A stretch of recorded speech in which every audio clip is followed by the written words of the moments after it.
So hello guys, welcome to my YouTube channel. और आज बात कर लेते हैं वन पीस के वानो आर्क की या फिर वानो सागा की।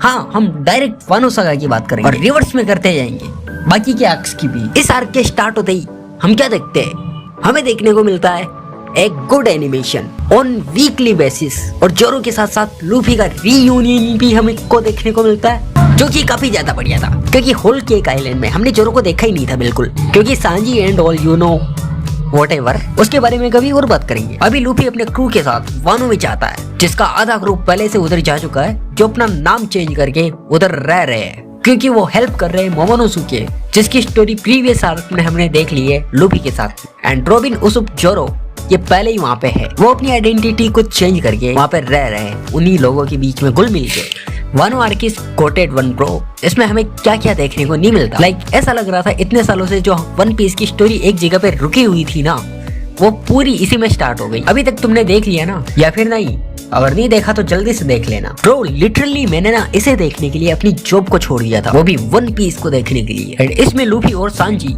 ये सब वापस से स्प्लिट हो जाते हैं स्टार्टिंग में, जैसा कि हर बार होता है। उसके बाद वो मिलता है ओतामा से, जो उसे बर्थडे पे उसे लूफी को खाना खिलाती है, तो उसके खुद के बर्थडे पे लूफी को खाना खिलाती है, वो भी उस हालत में जहाँ पे वानो में बिल्कुल खाना है ही नहीं अच्छा वाला, और जिसके पास है वो सिर्फ कायदो के क्रूमेट्स है। एंड लूफी को वो बुढ़ा बता देता है जो मास्क लगाया रहता है कि इसका बर्थडे है और तू इसका सारा खाना खाइया। गेस करने की कोशिश करो वो बुढ़ा है कौन? वो है मोमोनोसुके का दादाजी। एंड लूफी ओतामा को प्रॉमिस करता है कि वो वानो को लीव करने से पहले इस कंट्री को ऐसा बना के जाएगा जिसमें वो जितना खाना चाहे उतना खा पाएगी। उसके बाद हमें ओतामा का कनेक्शन एस के साथ दिखाया जाता है। And we all know that कि एस के साथ क्या हुआ, डोनट। उसके बाद तामा लूफी को पूरी कंट्री के डिस्ट्रक्शन के बारे में बताती है। मैं तुम्हें पूरी समरी नहीं देने वाला हूँ, ठीक है? मैं सिर्फ तुम्हें मेन डिटेल बताने वाला हूँ और निकल जाऊंगा यहाँ से। ये सिर्फ रिव्यू वीडियो है। जोरो अपनी एक न्यू स्वॉर्ड गेन करता है जिसका नाम है एन्मा, वो भी कोजुकी ओडन की है, जिस स्वॉर्ड ने काइदो को स्कार लगाया था और शुशुई को वो दे देता है क्योंकि वो वानो कंट्री की ट्रेडिशनल स्वॉर्ड है और वो एन्मा से माउंटेन भी काट सकता है, जो काफी ज्यादा सही लगता है देख के। उसके बाद बिग मॉम और काइदो पायरेट्स दोनों साथ में अलायंस कर लेते किंग ऑफ द पायरेट्स बनने के लिए, जो कि काफी ज्यादा शॉकिंग था इस वर्ल्ड के लिए और हमारे लिए भी। और इसी आर्क में सेवन वॉरलॉर्ड को बंद कर दिया जाता है। ये सारा सिस्टम पूरा खत्म, गवर्नमेंट के थ्रू सारे वॉरलॉर्ड्स को बंद कर दिया गया और अब उन्हें भागना पड़ रहा है। अब वो नॉर्मल पायरेट्स बन चुके हैं जिन्हें अब जेल में बंद कर दिया जाएगा। बट हमारे लॉर्ड बगी, उन्हें जरूरत नहीं है भागने की, उनके पास लोग भाग के आते हैं। और उसके बाद हमें बताया जाता है एग्जिस्टिंग ऑफ रॉक्सडी एक्सबैक और रॉक्स पायरेट्स, जिसके अगेंस्ट आने के लिए गोल्डी रोजर और गाप ने कोलैब किया था और उसे हरा भी दिया था। और मुझे वन पीस की सबसे अच्छी बात ये लगती है कि वो मिस्ट्रीज को ऐसे बताते हैं जैसे कि बहुत ही ज्यादा इम्पोर्टेंट हो, जैसे वो थोड़ा सा टीज करके बताते हैं और उसे रोमांटिसाइज करते हैं। एंड इसके बारे में जब सेंगोकू बताता है तब इतने गूज़बम्प्स आ जाते हैं भाई यार। और इस आर्क में हमें बीस्ट पायरेट्स एक कायदो दिखता है, जो एक योंको है, यानी कि एक एम्परर जो रॉक्स पायरेट्स में काम कर चुका है। इससे याद आया मुझे रॉक्स पायरेट्स के बारे में तुम्हें थोड़ा और बताना चाहिए। इस ग्रुप में था व्हाइट बियर्ड, रॉक्सडी एक्सबैक और बिग मॉम, वांग जी, जिसके बारे में हमें कुछ नहीं पता वांग जी के बारे में, एंड मिस बकिंगम स्टेसी, जो बहुत लंबे टाइम से मेंबर रह चुकी है उसकी, एंड कैप्टन जॉन एंड ग्लोरिशिया एंड सिकी। और इसे स्ट्रॉन्गेस्ट क्रू माना गया था, जिसके कुछ मेंबर्स को हमने ऑलरेडी देख लिया है जो एम्परर बन चुके हैं। यानी कि तुम सोच सकते हो कि उसका एक मेंबर एम्परर है। इमेजिन वो सारे अभी भी साथ में होते, सब कुछ ही बदल जाता भाई। एंड यहाँ हमें बताया जाता है कोड वैली इंसिडेंट के बारे में, जिसमें गाप और रोजर, जब गाप यंग था उसने अकेले ने रोजर के साथ अलायंस करके रॉक्स पायरेट्स के अगेंस्ट फाइट करी थी, यानी कि गवर्नमेंट और पायरेट्स का कोला हुआ था और अल्टीमेटली और वो रॉक्सडी एक्सबैक को हरा भी दिया था। और उसी के बाद से उसका नाम पड़ा था नेवी हीरो काप। हम गॉड वैली इंसिडेंट के बारे में डिटेल में किसी और वीडियो में बात करेंगे, क्योंकि इसमें सिर्फ वानो की डिटेल्स वाली बात होगी। और इस आर्क में रोजर पायरेट्स की पूरी जर्नी भी हमें दिखाई जाती है, जिसमें कोजुकी ओडन और गोल्डी रोजर उस लास्ट आइलैंड को ढूंढते हैं जिस पे कोई नहीं गया और रोजर उसे नाम देता है लाफ्टे। जिसे हम राप्टेल पता नहीं क्या क्या बोल रहे थे। एंड उसके बाद रोजर खुद को गवर्नमेंट के हवाले कर देता है और यही दिखाया जाता है हमें रोजर की जर्नी बस। और सिर्फ मिस्ट्रीज के अलावा हमें, और इस मिस्ट्री के अलावा हमें ये दिख जाता है Roger king of the pirates कैसे बना, और यहाँ से उसका नाम पड़ता है किंग ऑफ द पायरेट्स। और हमें ये भी पता चलता है कि कोजुकी ओडन इकलौता बंदा था जो व्हाइट पीरियड्स और रोजर पायरेट्स दोनों में रह चुका है। और जब वो वापस आता है अपनी कंट्री तो काइदो टेक ओवर कर चुका होता है ओरिची के साथ, जबकि ओरिची पहले सिर्फ एक नौकर होता है बट इविल, जिसकी वजह से कोजुकी की पूरी फैमिली सफर करती है। And bro he was a brave man, जितना उसने अपनी कंट्री के लिए किया है उतना किसी ने नहीं किया हो। अपनी पूरी फैमिली सेक्रीफाइस कर दी, खुद को सेक्रीफाइज कर दिया, इवन शोगन से बिल्कुल नॉर्मल बन के भी काम कर रहा, फिर भी उसने हार नहीं मानी और उसने काइदो को स्कार दिया।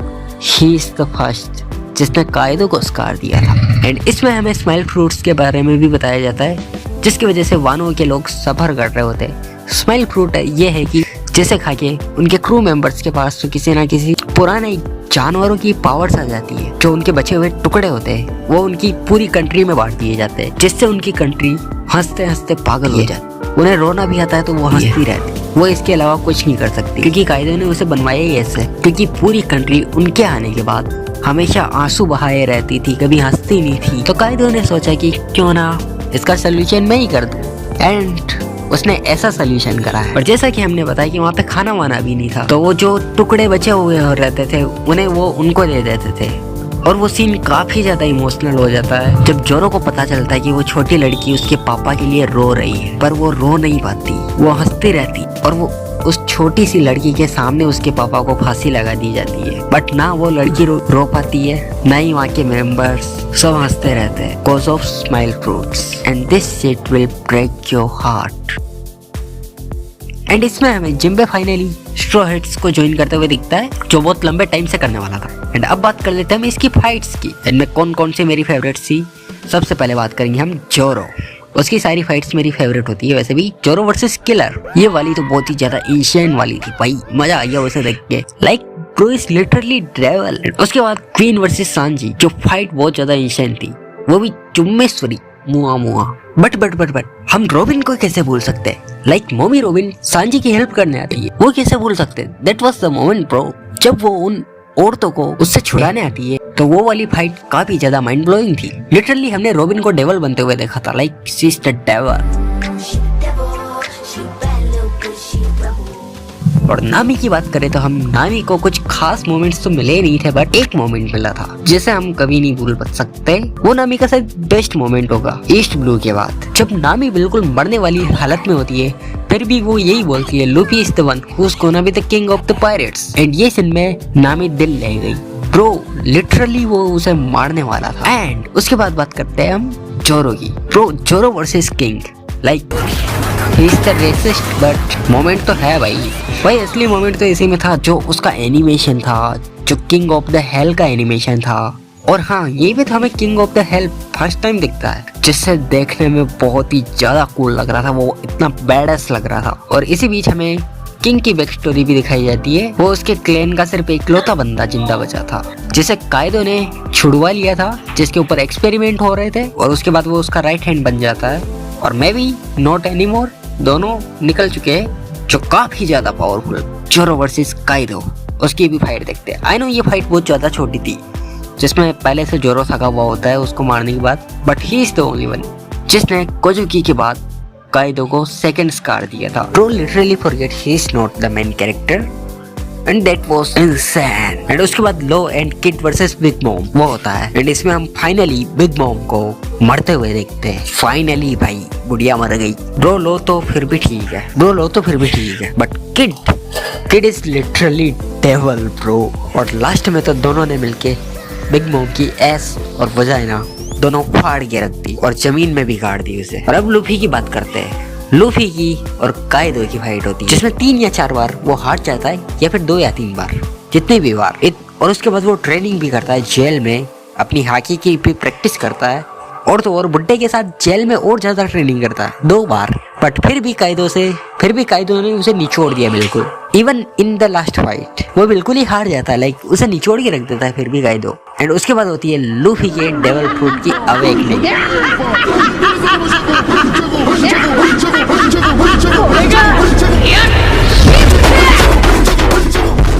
तब हमें दिखाया जाता है लूफी का गियर 5 और ये रिवील होता है कि लूफी जॉय बॉय है। He is the reincarnation of the legendary Joy Boy जो कि 800 साल पहले था। और लूफी का devil fruit Gomu Gomu no Mi नहीं है, वो है mythical Zoan fruit with the power of the sun god Nika, या फिर तुम इसे यूं बोल सकते हो ह्यूमन फ्रूट मॉडल निका। और ये भी इंफॉर्मेशन रिवील होती है जोआन फ्रूट्स इनकी खुद की विल होती है, ये अपने यूजर को खुद डिसाइड करते और ढूंढते उन्हें। इससे पहले भी शायद उसके बहुत सारे यूजर रहे होंगे पर उसकी अवेकनिंग नहीं हुई। और जब लूफी जॉय बॉय बनता है वहाँ पे जुनिशा आता है एंड वो बोलता है जॉय बॉय इज हियर, और वहाँ पे हमें आते हैं गूज़बम्प्स ढेर सारे। एंड ब्रो उस टाइम पे लगता है कि मैं कुछ एपिक देख रहा हूँ, लाइक गियर 5 की फाइट तो है। हाँ माना कि उसे थोड़ा बहुत खींच दिया उन्होंने, दैट्स ओके। लूफी का वो गियर 5 वाला ट्रांसफॉर्मेशन ड्रम्स ऑफ लाइब्रेशन के साथ was perfect. And bro Luffy का बजरंग गन वो वाला मोमेंट देख के तो मेरे को बहुत ही ज्यादा गूज़बम्प्स आया भाई, लिटरली मैं उड़ गया था। वैसे मुझे ये भी खुशी हुई कि इस आर्क में कोई भी एनोइंग कैरेक्टर नहीं था। पिछले वाले आर्क्स में तो एक एनोइंग कैरेक्टर होता ही था, लाइक रेबेका हो गई, ओतामा नहीं, पर बाकी की है कुछ बताऊंगा मैं तुम्हें। बात कर लेते हैं हम इसके एनिमेशन। पूरी वानो आर्क का एनिमेशन एक तरफ और गियर 5 का एनिमेशन एक तरफ। उन्होंने एकदम से बहुत ही ज्यादा बढ़िया एनिमेशन दिया था हमें लास्ट में, और लोगों को लग रहा था कि गूफी एंड कार्टूनिस्ट बना दिया लूफी को। बट तो चूतियो तुमने पुराने आर्क्स नहीं देखे क्या? टाइम स्किप के पहले वाले लूफी सिली और माइंडलेस तो पहले से था, लूफी ऐसा ही है स्टार्टिंग से, और ये तुम्हें कार्टूनिस्ट लग रहा है तो there's nothing I can do, fuck you। आगे लूफी सैटर्न को क्लैप कर देगा अपने हाथ से, तब भी बोलना तुम ये कार्टूनिस्ट है। एंड लूफी फाइनली काइदो को हरा देता है एंड वाइनो को फ्री कर देता है, और उसके बाद लूफी और कैप्टन किड की बाउंटीज बढ़ के 3 बिलियंस हो जाती है क्योंकि उन्होंने एम्परर्स को हराया है, लाइक किड एंड लो ने बिग मॉम को और लूफी ने काइदो को। और उसके बाद बाउंटी पोस्टर में लूफी की वो फॉर्म दिखाने से 5 एल्डर्स बहुत ही ज्यादा नाराज हो जाते हैं कि वो चाहते थे कि ये वाली इंफॉर्मेशन बाहर ना जाए, बट वो बतख वाला मतलब उसका जो भी नाम है। एंड उसके बाद हमें प्लूटोन के बारे में बताया जाता है जो वानो कंट्री में, और ये बताया जाता है कि वानो कंट्री पहले बहुत ज्यादा जमीन के नीचे था, पर सीज का लेवल बढ़ता गया और वानो के लोग ऊपर आके रहने लगे और पूरी कंट्री धीरे धीरे ऊपर बस गई। काइदो और बिग मॉम के बाद न्यू एम्परर्स बना दिए जाते हैं, एक तो लूफी और दूसरा है बगी द क्लाउन, बगी द ग्रेट, जिसकी बाउंटी लूफी से भी ज्यादा है। यामातो भी स्ट्रॉ हैट्स को ज्वाइन नहीं करती है क्योंकि उसे वानो में रहना है, केट और डॉग के साथ वानो कंट्री की सेवा करनी है। मोमो की हेल्प करने रुक जाते हैं और वो अब लीडर बना देते हैं कैरेट को, डॉग और केट भी। और उसके बाद लो और लूफी की अलायंस भी खत्म हो जाती है और वो अब दोनों अलग अलग रास्ते पे जाएंगे, यानी कि अब हम दोनों उनको साथ में नहीं देखेंगे, which is kind of sad. और किड भी अपने रास्ते पे जाएगा एंड हमें देखने को मिलता है गुड बाय लूफी का तमा के साथ कनेक्शन और लूफी का मोमोनोसुके के साथ कनेक्शन बहुत ही ज्यादा डीप था इन दोनों के साथ, हमें ये अच्छे से पता है, बहुत ही हार्ड होता है उनके लिए। और लूफी वानो कंट्री को फ्री कर देता है, जो उनसे पंगा लेगा यानी कि स्ट्रॉ हेड से पंगा लेगा, और लूफी वानो को स्ट्रॉ हेड्स टेरिटरी बनाता है और मोमो को उसका फ्लैग देख के चला जाता है। और रेवोल्यूशनरी आर्मी जो मेरी जोइस से भागने में सक्सेसफुल हो जाती है, और इसी के साथ उनके भाग जाने के कारण लोग उनसे इंस्पायर होने लगे और साबो को हीरो मानने लग जाते हैं, आई डोंट नो व्हाई। और कई रिपोर्ट्स में साबो पे वीवी के पापा को मारने के इल्जाम भी लगे हुए और वीवी खुद भी गायब है। इस कोटेड आर्क को यहीं पे खत्म करते हैं क्योंकि ये आर्क बहुत ज्यादा परफेक्ट था। इसके लिए मेरे पास वर्ड्स नहीं है कि मैं इसे कैसे डिस्क्राइब। अगर मैंने कुछ डिटेल्स मिस कर दी हो तो तुम मेरे को कमेंट्स में जरूर बता देना। एंड इसी के साथ बाय। और नेक्स्ट वन होगा हमारा चेनसो मैन रेज़र पार्ट 2।